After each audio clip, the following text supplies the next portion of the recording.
ભરૂચમાં વિદ્યાર્થીની પર દુષ્કર્મ આચરનાર 3 દિવસના રિમાન્ડ. સેન્ટ ઝેવિયર સ્કૂલની વિદ્યાર્થીની પર દુષ્કર્મ આચરનાર શિક્ષકોનો પતિ 3 દિવસના રિમાન્ડ પર. શાળાના ઇન્ચાર્જ આચાર્યએ વિદ્યાર્થીની સાથે દુષ્કર્મ આચર્યા બાદ હવે શાળાની શિક્ષિકાના પતિ અને શાળાના જ પૂર્વ વિદ્યાર્થીએ વિદ્યાર્થીની સાથે દુષ્કર્મ આચર્યું હતું. પોક્સોની કલમ પણ ઉમેરાયો કરાયો. આરોપી સામે અગાઉ પણ ગુના નોંધાઈ ચૂક્યા છે એવી ફરિયાદ છે. Story report by Ashad Sayed. Bharuch city A division police station ખાતે 20 જાન્યુઆરી 2025 રોજ એક ફરિયાદ નોંધાવવામાં આવે છે, જેમનો ગુના નંબર છે 83/2025, જેમાં વેરિયસ બીએનએસ ઉપરાંત એટ્રોસિટીની કલમ દાખલ કરેલ છે.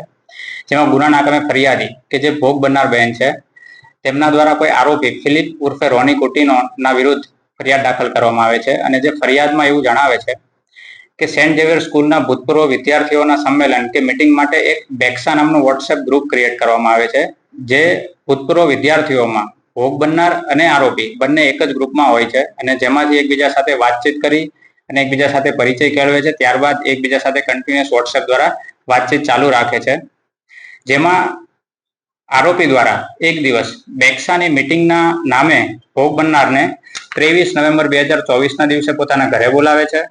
ત્યારબાદ તેણીની મરજી વિરુદ્ધ દુષ્કર્મ આચરે છે અને તેણીને એવી ધમકી આપવામાં આવે છે કે અગર જો આ ઘટના વિશે કોઈને જણાવશે તો તેને જાનથી મારી નાખવામાં આવશે.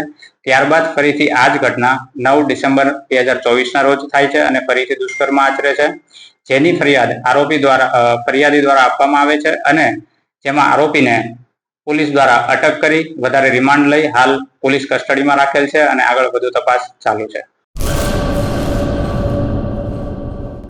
લોન પર ફોન 15 વર્ષ જૂનું ગુરુ મોબાઈલ એન્ડ ઇલેક્ટ્રોનિક્સ.